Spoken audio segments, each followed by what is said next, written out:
Hi guys, so I'm going to try to, I'm going to walk through how to run some of these calculations. So for part A, so this video is just going to be focused on calculations for constant pressure calorimetry for part A.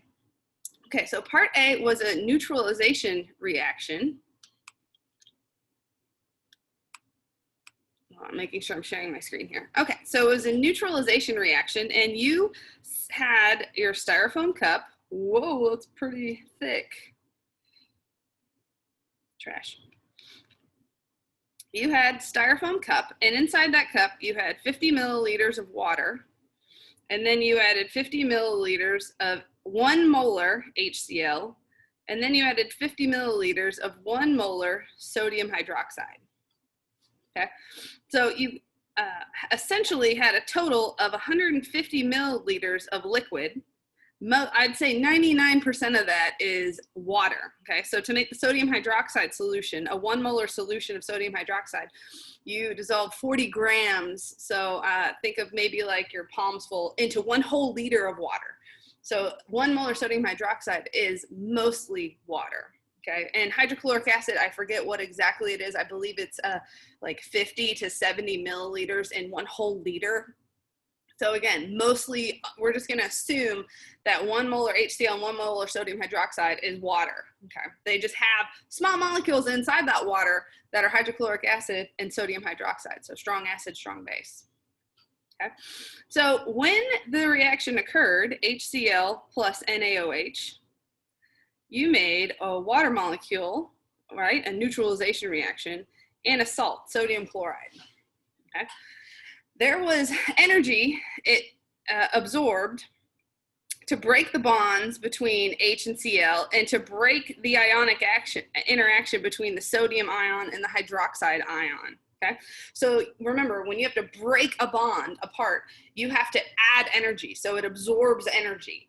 Okay, once then you made the sodium chloride over here, that releases energy into the surroundings, and that's when the ions, so like a sodium ion, would become solvated with a water molecule. So remember that water has a partial negative and a partial positive side. The oxygen's partially negative because it is more electronegative. So these all, you have to solvate all of your ions. And remember, making bonds releases energy. Okay.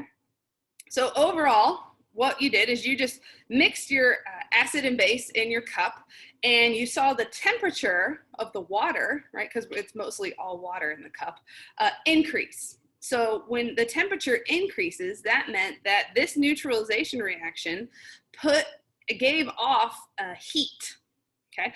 And when a reaction gives off heat, we call those reactions exothermic, right? Exothermic.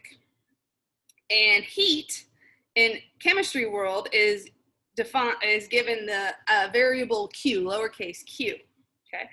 In an exothermic reaction, you would say that the Q is negative because it's releasing heat. And if it was an endothermic reaction, so maybe if it was an endothermic, remember endothermic reactions net absorb heat from the surroundings, the heat would be equal to positive Q. So negative Q is releasing heat, positive Q is absorbing heat. Wow. Absorbing. Okay. All right, so in our experiment over here, there we go, what released heat and what gained heat? The other thing about thermochemistry, though, is that every calorie or joule of heat has to be accounted for. So if something's going to release 10 calories of heat, something or things is going to absorb exactly 10 calories of heat. Okay, it's not going to absorb 11 because you only created 10. And it has to equal that number, right? So if you create 10 calories of heat, you can't have everything absorb 9 and you're missing 1 calorie somewhere. That would go against one of the laws of thermodynamics, right? So if we create 10 calories of heat in a reaction, that means everything around that reaction has to be absorbing 10 calories of heat. So I'm going to clear that up. So the question is in our neutralization reaction, what released heat and what absorbed the heat? So remember, we said, I'm going to kind of draw the picture here again. So we have a lid, we've got our reaction that's occurring in a bunch of water here, right, H2O, and we have our cup. So we have a lid, we have the air above our water inside the cup, we have the cup itself, we have water, and we have a reaction. Okay, all of those components of that experiment either released or absorbed heat. Okay, so we know because we saw the temperature of the water increase, that means that the water absorbed the heat. Oops, sorry.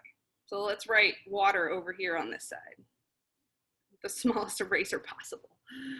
All right, water. So our water absorbed the heat, which means what released the heat? The only thing that released the heat in our experiment in part A was the chemical reaction, the neutralization reaction, that making and breaking of bonds when you reacted hydrofluoric acid with sodium hydroxide to create water and salt. Okay, so that's the only thing that released heat. But then things in your system, right, we call this whole thing a system, had to absorb that heat. So we saw the water temperature increase, so the water definitely absorbed the heat. But now the question is did the cup absorb any heat? And the answer is yes. Normally, right, think of if you had a really hot cup of coffee, how you could feel the outside of that styrofoam being hot. So the cup also absorbs some of the heat. What about this air above the reaction? Is that going to absorb some of the heat that's created from that reaction? Yes, it will. Okay. The air above will. What about the lid that's on top? And again, think about if you had like a really hot cup of coffee, that lid would also be warm. So yes, the lid technically would absorb some heat. What about the air surrounding the whole reaction? Would that absorb some? Sure, but like now we're talking about barely any, right? Because we have a fairly contained reaction vessel. What about the door in the chemistry lab? Did that absorb some heat? Technically, yes, but how much? I mean, 0.00, I mean, just amount that you can't, it's so small we can't even fathom it. Did the moon absorb some of the heat? Sure, why not? It did, but how much, right? So the bulk of the heat, though, was absorbed by the water. And so we're not going to worry about the amount of heat the cup absorbed, the amount of heat the air above the reaction absorbed, and the amount of heat that the lid absorbed. Okay, so what that simplifies our chemistry equation into is that the heat from the reaction is going to be equal to the heat of the water. Okay, so remember, Q is our chemistry variable for heat. And one of these values, right, remember, if the numerical, like 10 calories was made, that means the water absorbed all 10 calories. Okay. And that's because we simplified out the amount of heat absorbed by the cup, the lid, and the air really above the reaction that was going on. Like, just forget like those even exist. But maybe if you're in Chem 111 and you're asked what is going to absorb the heat, those are some really good things you could say also absorb the heat from the neutralization reaction. Again, just to simplify the lab, we're just going to say that the amount of heat released from the reaction is equal to the amount of heat that was absorbed by the water. Okay. Remember, one of these was exothermic and one of these is endothermic. Exothermic is releasing heat, and exothermic values get a negative sign in front of them.